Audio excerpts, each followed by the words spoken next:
Karen Klein, EDC1200, Assignment 2. My exploration for this assignment is on the issue of body image in society, an everyday issue for many and develops by way of exposure to media and not always a conscious process of continuous comparison. Young children deal with this concerning social issue too, having thoughts, criticisms, or desires about their own appearance and how these are perceived among their peers. This presentation will describe this social issue using two examples from different perspectives. My discussion will critique linked notions of difference and dominance in the social context, connecting to life beyond the school years as a national issue and possible effects and consequences for children within the school environment. My positive teaching experience for years 5 to 7 aims at encouraging children to acknowledge difference and diversity within the classroom to aid in preventing a drastically deteriorating body image when they enter puberty. Connecting these student groups with the younger age groups as role models will display how difference is not a deficit but a collective appreciation of individuality. My two perspectives.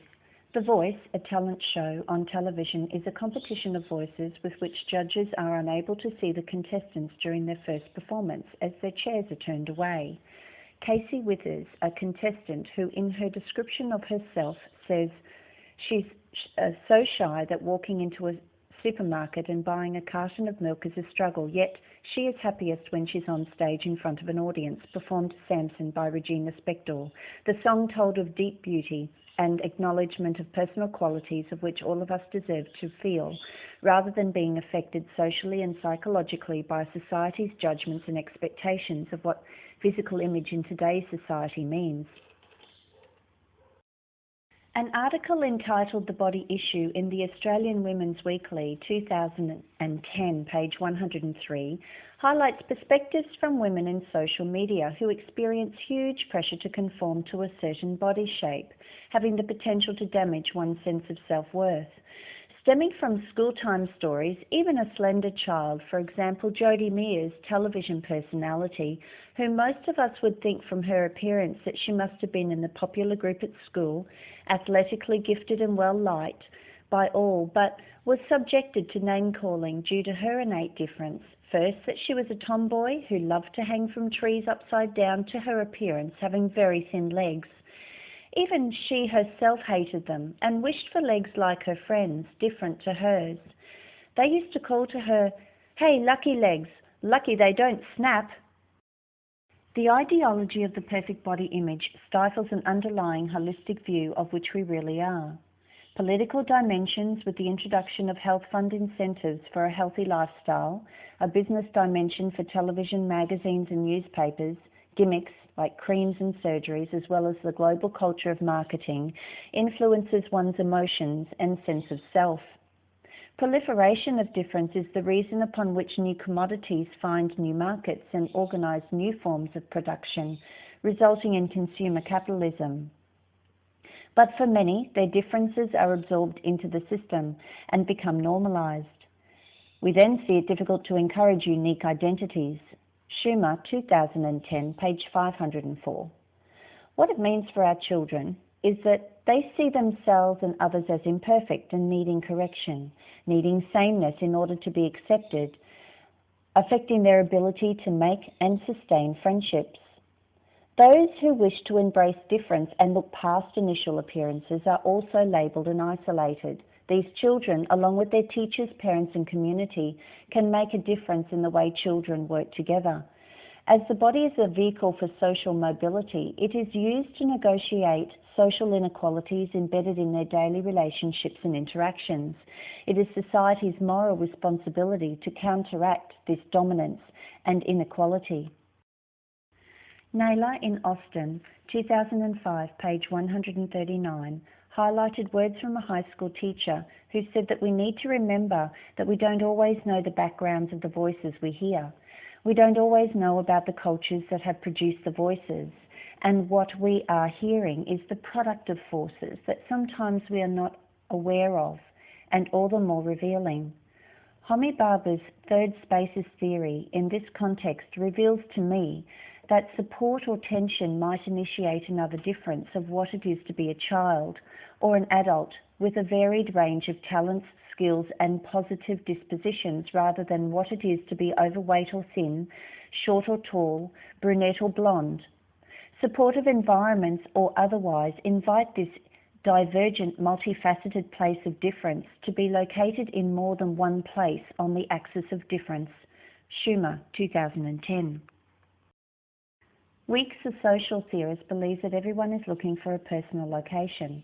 If children cannot be accepted into social groups, not listened to or judged unfairly because of their appearance, they may find it difficult to share their values, opinions and ideas with others and to express their identity. Those who are influenced to follow this inappropriateness engage in this mimicry practice by a dominant group to gain the credentials that are needed to benefit themselves and their group.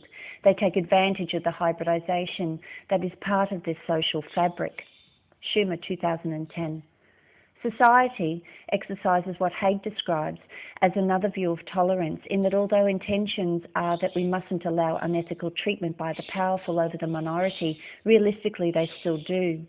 So all the onlookers can do is try to protect the innocent, but in doing so, they can build hegemony and challenge unfair judgment and create powerful groups who will influence others.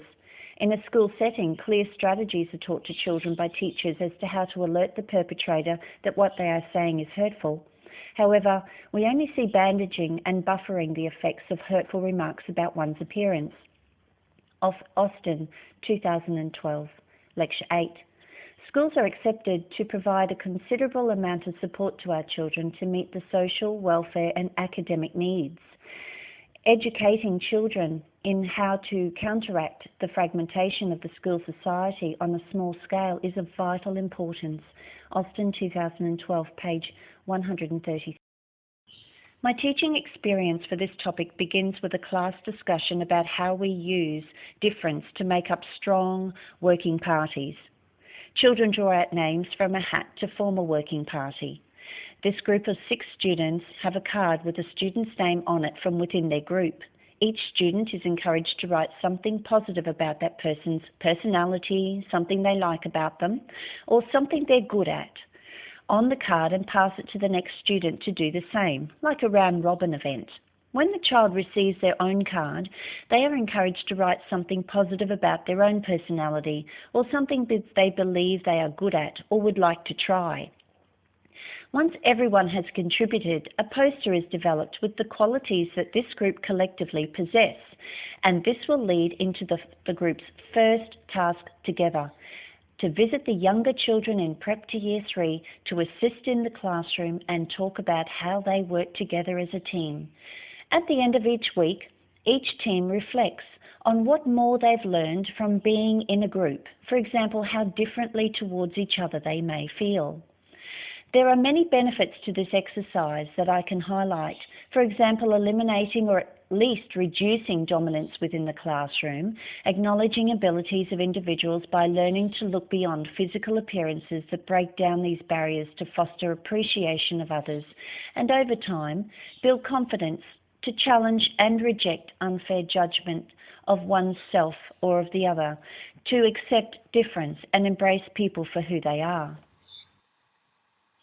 For these qualities to be exposed, educators need to encourage children to share ideas, thoughts, opinions and values without judgment or fear of ridicule, and challenge those who need guidance to look towards difference in an attempt to mobilise a notion of hybridity or third space.